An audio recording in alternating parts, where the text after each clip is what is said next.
ডাকসু নির্বাচন স্থগিত করে হাইকোর্টের যে রায়টা হয়েছিল সেটা চেম্বার আদালতে স্থগিত হয়েছে। ঢাকা বিশ্ববিদ্যালয় ক্যাম্পাসে আছেন আমাদের সহকর্মী ফেরদৌস রহমান। শিক্ষার্থীদের প্রতিক্রিয়া কি সেটা নিয়ে তিনি আমাদের সঙ্গে যুক্ত হচ্ছেন। ফেরদৌস, সর্বশেষ পরিস্থিতি জানাবেন, কি দেখছেন?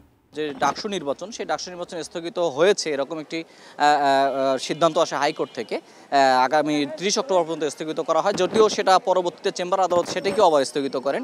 কিন্তু এই ঘটনার পরেই কিন্তু ক্যাম্পাসে এক ধরনের উত্তেজনা ছড়িয়ে পড়ে এবং শিক্ষার্থীরা যে কোনো মূল্যে তারা ডাকসু নির্বাচনকে অনুষ্ঠিত হতে হবে এরকম একটি ঘোষণা তারা দিয়ে তারা বিভিন্ন খান থেকে মিছিল বের করেন। এই মিছিলের মধ্যে যেমন বামজোট ছিল, অর্থাৎ সব ধরনের শিক্ষার্থী, শিবিরের সহ ছাত্রদল, তারাও ক্যাম্পাসে বিশাল মিছিল করেছে। ছাত্রদলও কিছুক্ষণ আগে মিছিল করেছে এবং তারা বলেছে যে এইটা এক ধরনের ষড়যন্ত্র। যারা এই দেশে ভোট হতে দিতে চায় না, নির্বাচন হতে দিতে চায় না, গণতান্ত্রিক পথকে যারা বাধাগ্রস্ত করতে চায় তাদের এক ধরনের ষড়যন্ত্র, যে ষড়যন্ত্রকে তারা লাল কার্ড দেখিয়েছেন এরকমটি বলেছেন। এবং এর পরপরই মিছিলের পরপরই যতগুলো প্যানেল আছে প্রতিটি প্যানেলের শিক্ষার্থীরা তারা আলাদা আলাদা করে সংবাদ সম্মেলন করেছেন এবং এই আলাদা আলাদা সংবাদ সম্মেলনে তারা বলেছেন যে শিক্ষার্থীরা ঐক্যবদ্ধ আছেন। যারা স্বৈরাচারের পতন যারা এই ঢাকা বিশ্ববিদ্যালয় থেকে করেছিলেন সেই শিক্ষার্থীরা তারাও সবাই ঐক্যবদ্ধ আছেন এবং তারা যে কোনো মূল্যে 9 সেপ্টেম্বর ডাকসু নির্বাচনের যে তারিখ ঘোষণা করা আছে সেই তারিখের মধ্যেই তারা নির্বাচনটি দেখতে চান এরকম তারা বলেছেন। এবং তারা বলেছেন যে এই ষড়যন্ত্রকে ঢাকা বিশ্ববিদ্যালয়ের শিক্ষার্থীরা বানচাল করেছেন এবং তারা বলেছেন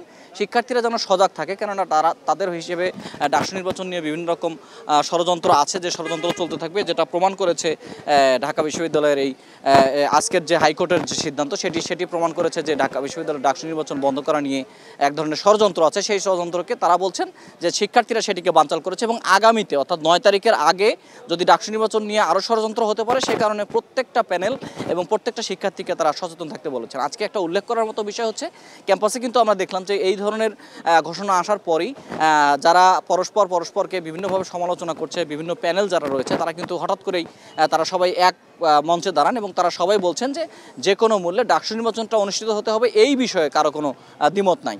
এবং সেই ক্যাম্পাসের যে অর্থাৎ একটা নীতিগতভাবে সবাই যে ঐক্যবদ্ধ হওয়া সেই চিত্রটা আমরা দেখলাম। মেয়েদের হল থেকে মেয়েরাও বের হয়েছেন, তারা রাজু ভাস্কর্যে মিছিল করেছেন, রাজু ভাস্কর্যে তারা প্রতিবাদ দেখিয়েছেন এবং এখনও পর্যন্ত ঢাকা বিশ্ববিদ্যালয়ে কিন্তু খণ্ড খণ্ড মিছিল চলছে, বিভিন্ন হলে শিক্ষার্থীরা প্রতিবাদ করছেন এবং তারা বলছেন যত ধরনের ষড়যন্ত্র আছে সব ধরনের ষড়যন্ত্রকে তারা বন্ধ করতে চান।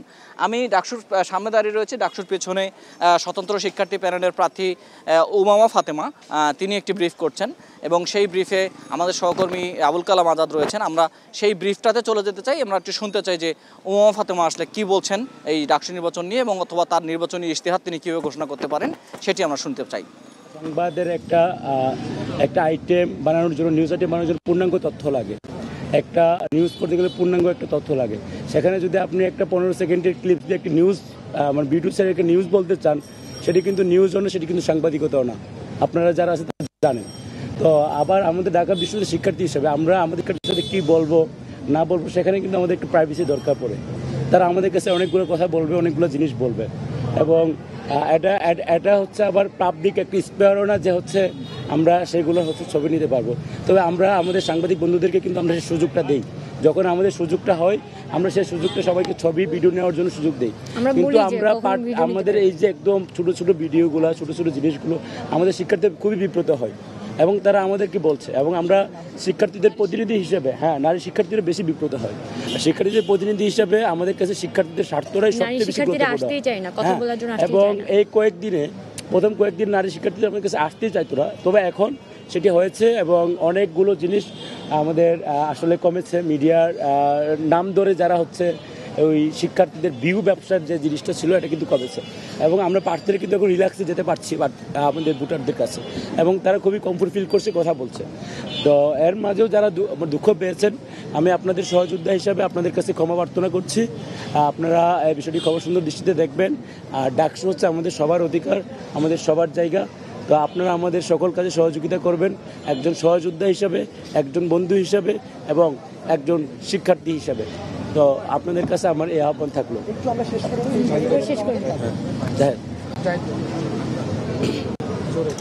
আজকে এবং গতকাল যে ঘটনাগুলো ঘটে এসেছে সেইগুলো কোনো নতুন ঘটনা না।